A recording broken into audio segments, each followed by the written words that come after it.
In this video, the beginning of a new series called Why I Like It, I'm going to talk to you about space weirdos.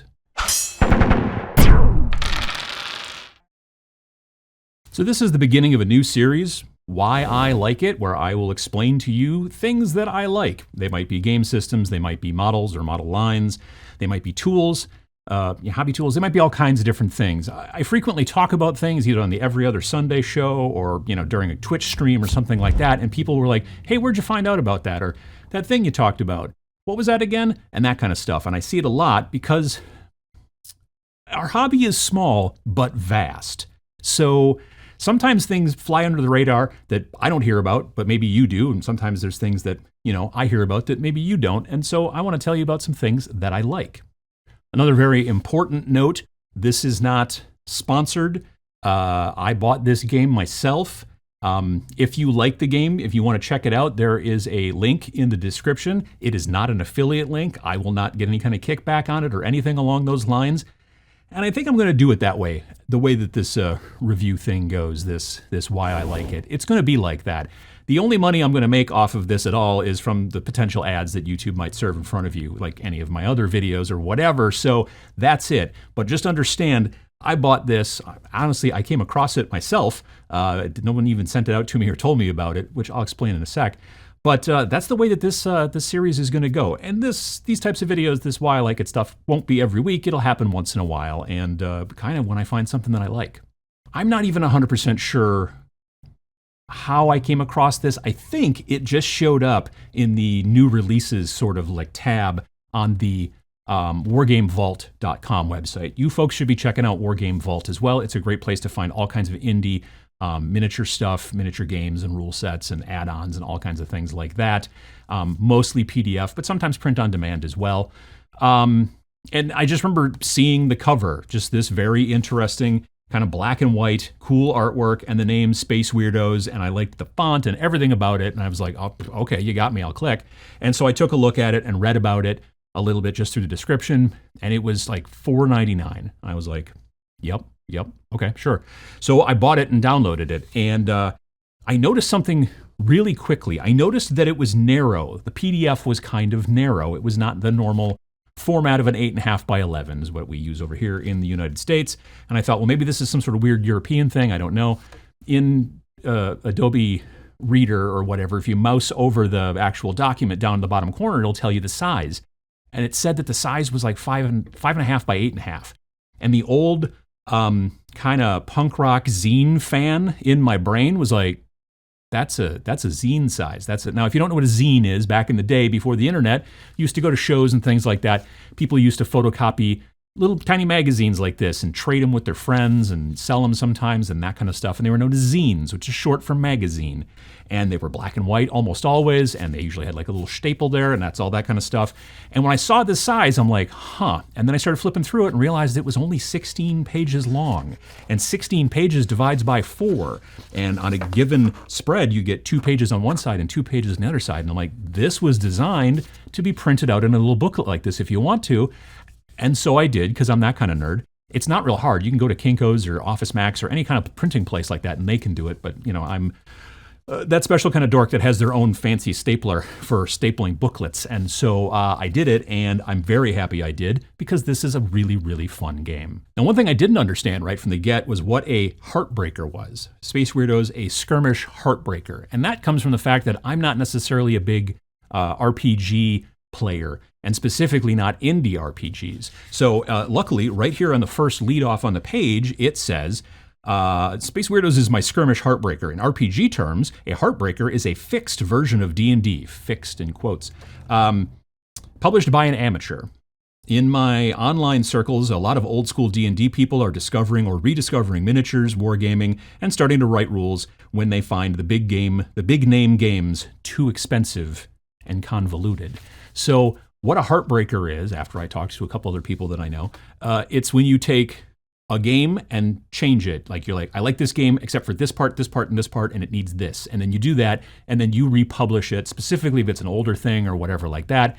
Now, you're not multi-billion-dollar company republishing it. You're not Kickstarter generally republishing it. You're doing kind of the indie thing with it and republishing it. As long as you're not copying actual text word for word. As it turns out, like actual like there's a lot of systems in tabletop gaming that can't be copyrighted. So that's why you'll see a lot of companies use the same thing. Oh, you used a D6 when you're attacking? Well, no, we've got that copyrighted. You can't do that kind of stuff. So as long as you're not actually copying and pasting anything out of somebody else's text, that is a copyright issue. But as far as like you rolled a D6 for initiative, well, that's anybody can do that. Speaking of dice, this game uses RPG dice. So your D4s, your D6s, your D8s, your D12s, and your D10s, which I skipped in the order there. One thing it doesn't use is D20s, and he explains in here it's because the D20s get plenty of love already, in other types of miniature games. You see them in like stuff like Infinity, back in the day when I used to play that Star Wars pre-painted miniature game from Wizards of the Coast. That was all D20s and that kind of stuff. But I think it also has something to do with math. The difference between D4 and D6 is 2, and then D6 and then D8 is 2, and then D10 and 12. It's 2 all between there, but going from D12 to D20 is a big jump. And that's actually important in the way the rules work. Many of the things in this game, including your stats, including a lot of things on charts and things like that kind of stuff, are done with 2D something, 2D4, 2D6, 2D10. So when you want to modify something, let's say I'm going to try to use my firepower, which is a 2D8, and I'm going to try to shoot at one of your people, but that person moved 3 movements in a single activation, that actually makes it harder for me to hit them. So when that happens, my normal D8 goes -1 DT for dice type, and then goes down to say like a D6. So now I have to roll 2D6 and try to get higher than the person that I'm shooting at in my roll, when before I had a D8. So the modifiers bump the die type up and down, but going from 12 to 20 would be too big of a leap. Now, there's a few things that this game does not have in it, which shouldn't surprise anyone because it's very thin, right? It's 16 pages. Well, it's not even 16 pages. There's a cover, right? So that's now we're down to 15 pages. The back is kind of like a cheat sheet. It's got all your tables and stuff on it. So now we're down to 14 pages. There's an FAQ on the last page, so we're at 13. But anyway, something it doesn't have in it, it does not have factions. So like you're like, oh, okay, well, this is the such and such faction I take, and this is that faction and that kind of thing. It doesn't have anything like that. Doesn't have army lists. It has a couple of example war bands in it, but it does not have army lists because you build each of your figures separately. Another thing it doesn't have is lore. So if you're into lore, well, you're not going to learn anything in here as far as lore is concerned. But there's nothing to say that you couldn't use the models that you already have and the lore that may be affiliated with them, or make up some cool lore with some kit-bashed cool models. That's what I'm doing. And just play games and have a good time. There's also no a campaign system in here. There are a couple of simple scenarios, like 3. But scenarios are kind of simple in a lot of games to be able to just transfer over from this game to that game, and it's not too difficult. So if you've got any other books with other scenarios, I'm sure they'll be easy to convert into Space Weirdos if you want. So when it's time to build your stats for each of your figures, you're either playing a 75-point game on a 2-foot by 2-foot or a 125-point game on a 3-foot by 3-foot. In a 75-point game, you get 2 command points per turn. If you lose your leader, you'll lose 1. And in a 3-foot by 3-foot 125-point game, you get 3 command points per turn. And if you lose your leader, you'll lose a point.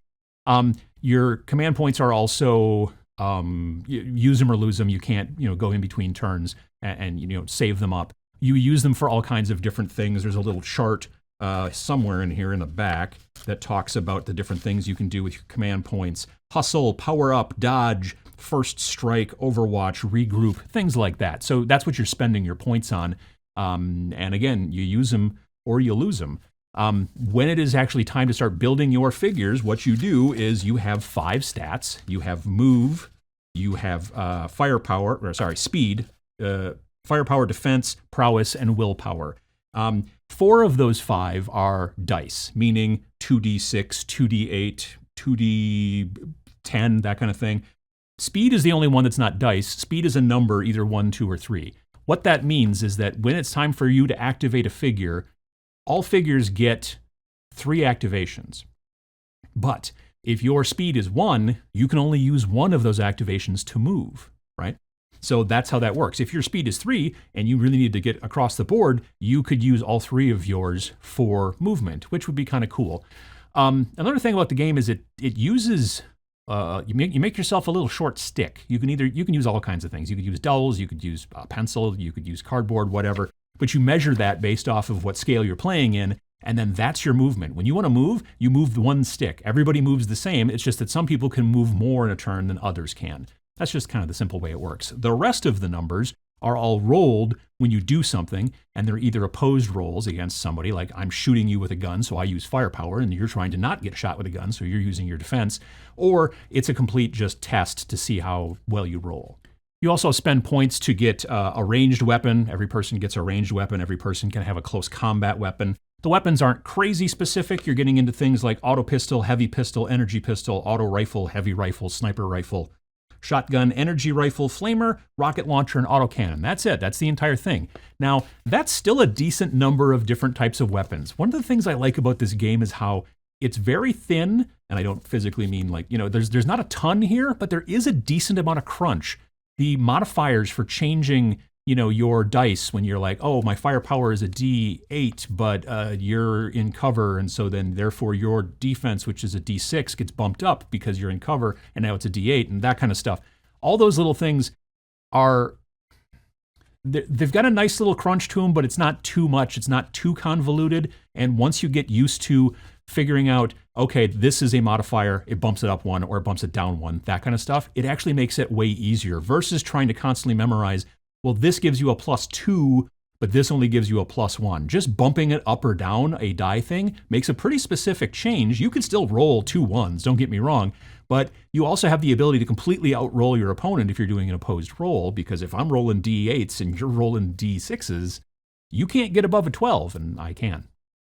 Other things, there's also equipment that people can take, like grenades and heavy armor and psychic focus or a med kit or a stealth suit, things like that. There are psychic powers that you can have, optional leader traits like bounty hunter or healer, tactician. Tactician gives you basically a 1+ to your die type for your initiative rolls. Beginning of the turn, each of you rolls a 2d6, but if your leader has tactician, you roll 2d8. So, you also have warband traits and things like that. But at that point, here we are talking about terrain, line of sight a little bit. Here's some example warbands. There's your scenarios. Here's your FAQ, and we're at the back of the book. There's a decent amount of stuff in here, and it's got a really interesting amount of crunch, which I really dig, but there's not too much. It's all the right things, in my opinion, in this little tiny $5 book that I enjoyed printing out and then carrying around. But again, you can still use a PDF as well and all that kind of stuff. Garske Games is the name of the company that makes this. I probably should have mentioned that a little earlier. This is my first, why I like it. But I've talked a little bit with the designer, Casey Garske, on Facebook. We live like a state apart and all that kind of stuff, so we're not too far apart, but hopefully someday we will meet at a local convention or maybe Adepticon or something like that, and I would love to buy him a drink because I really enjoy what he's made here. This is a lot of fun, and I've been building miniatures. I've been kit bashing and doing things just for this game. I've also been taking a look at stuff that I've already done, or even just taking, like I'm talking about kit bashing, but also just plain old, like, I don't know, GW models or Mantic models or anything like that. There's a lot of things that I can do with this, but I'm not being necessarily spoon-fed, well, here's the army list for this and here's the army list for that. I get to build, and that for me specifically, I think is also the big fun to it as well, is that I get to go in and build my warband and kind of think about, like, well, why does this guy have this power and why is this guy psychic and why is this happening? And that's just something that I really enjoy. So if what I've been talking about sounds interesting to you, you should definitely check out Space Weirdos. Again, a non-affiliate link in the description below. Go down there, check it out, download it, print it if you're into that kind of thing, or keep it on your iPad or your laptop or whatever. And get yourself a bunch of models, get yourself a small little 2x2, or maybe if you want to go the 3x3, and some terrain, and start making your own stories with a rule system that gives you a ton of agency in how you actually build the specific warband from scratch, and then it just kind of gives it you all the agency of your imagination to be able to play the game using this rule set in whatever kind of way you want. 1, 2, 3, focus.